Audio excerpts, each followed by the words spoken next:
हनुमान, बालपन, शिक्षा एवं शाप। हनुमान जी के धर्म पिता वायु थे, इसी कारण उन्हें पवन पुत्र के नाम से भी जाना जाता है। बचपन से ही दिव्य होने के साथ साथ उनके अंदर असीमित शक्तियों का भंडार था। बालपन में एक बार सूर्य को पका हुआ फल समझकर उसे खाने के लिए उड़कर जाने लगे। उसी समय इंद्र ने उन्हें रोकने के प्रयास में वज्र से प्रहार कर दिया। वज्र के प्रहार के कारण बालक हनुमान की ठुड्डी टूट गई और वे मूर्छित होकर धरती पर गिर गए।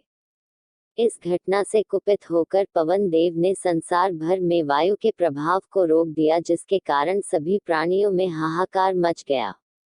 वायुदेव को शांत करने के लिए अंततः इंद्र ने अपने द्वारा किए गए वज्र के प्रभाव को वापस ले लिया। साथ ही साथ अन्य देवताओं ने बालक हनुमान को कई वरदान भी दिए। यद्यपि वज्र के प्रभाव ने हनुमान की ठुड्डी पे कभी ना मिटने वाला चिन्ह छोड़ दिया।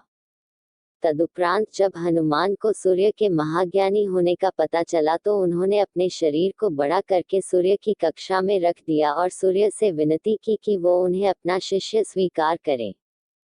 मगर सूर्य ने उनका अनुरोध ये कहकर अस्वीकार कर दिया कि चूंकि वो अपने कर्म स्वरूप सदैव अपने रथ पे भ्रमण करते रहते हैं, अतः हनुमान प्रभावपूर्ण तरीके से शिक्षा ग्रहण नहीं कर पाएंगे।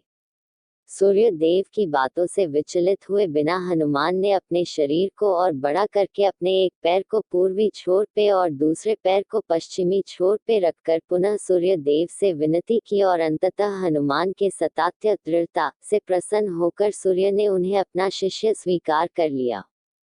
तदोपरांत हनुमान बाद आग्रह किया, परंतु सूर्य देव ने ये कहकर मना कर दिया कि तुम जैसे समर्पित शिष्य को शिक्षा प्रदान करने में मैंने जिस आनंद की अनुभूति की है वो किसी गुरु दक्षिणा से कम नहीं है। परंतु हनुमान के पुनः आग्रह करने पर सूर्य देव ने गुरु दक्षिणा स्वरूप हनुमान को सुग्रीव, धर्मपुत्र सूर्य की सहायता करने की आज्ञा दे दी। हनुमान के इच्छानुसार सूर्य देव का हनुमान को शिक्षा देना सूर्य देव के अनंत, अनादि, नित्य, अविनाशी और कर्म साक्षी होने का वर्णन करता है। हनुमान जी बालपन में बहुत नटखट थे। वो अपने इस स्वभाव से साधु संतों को सता देते थे। बहुधा वो उनकी पूजा सामग्री और आदि कई वस्तुओं को छीन झपट लेते थे।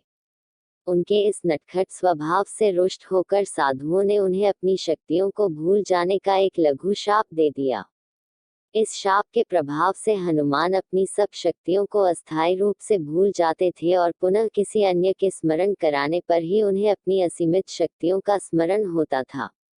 ऐसा माना जाता है कि अगर हनुमान शाप रहित होते तो रामायण में राम रावण युद्ध का स्वरूप पृथक, भिन्न, न्यारा ही होता। कदाचित वो स्वयं ही रावण सहित संपूर्ण लंका को समाप्त कर आप देते।